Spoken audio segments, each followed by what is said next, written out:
I grew up in Pennsylvania and I have these distinct memories of the trees changing during the fall. Driving through valleys and looking up and seeing just an amazing mosaic of reds, orange, yellow, brown, all coming together, of walking through leaves, the crunch, crunch, crunch, jumping in piles of leaves, the smell of bonfires and s'mores. Trees.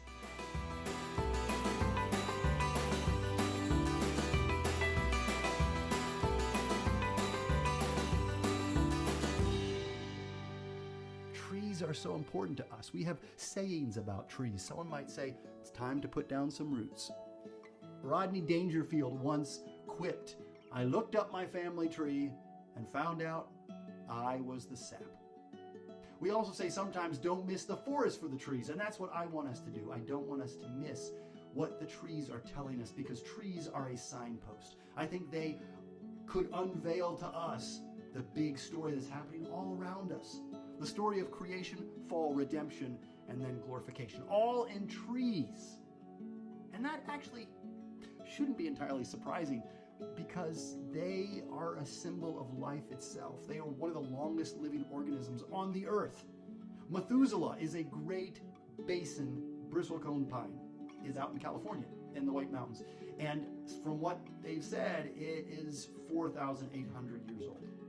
So the longevity of trees, how long they last, is a picture of life. We also see how trees get abused. They can be turned into instruments of war or idols. But even when that happens, out of the ashes, out of these broken stumps, like the stump of Jesse, God brings new life. That all begins in the book of Genesis, as you know. In Genesis 2, we read that the Lord God made all trees grow out of the ground, trees that were pleasing to the eye and good for food. And in the middle of the garden, there were two trees, the tree of life and the tree of the knowledge of good and evil. And as you know, Eve and Adam both are tempted by the serpent, and Eve eats the fruit. She gives it to Adam, and they both fall. Here's the interesting thing. It was the tree of the knowledge of good and evil, but Adam and Eve already had knowledge of good. They knew God. They knew what the good was.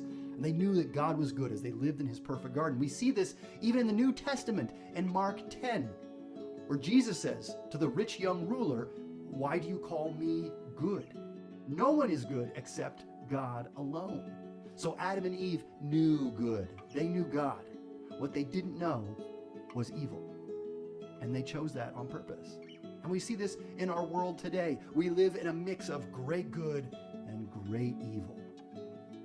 The story continues in chapter 3. The Lord God said, the man has now become like one of us, knowing good and evil. He must not be allowed to reach out his hand and take also from the tree of life and eat and live forever. And so he casts him out of the garden. And that's where we are today. That's the world that we live in today.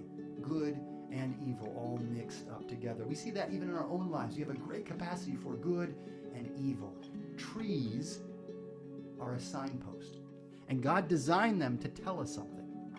As Everett Mammer once said, we can learn a lot from trees. They're always grounded, but they never stop reaching heavenward. And so for us, I think one of the lessons that we see from the trees here in Genesis is that we live in a world of great good and great evil. As the trees change color, let's remember to choose good, to know the good. Choose life. Choose good. That is just one of the stories from the trees.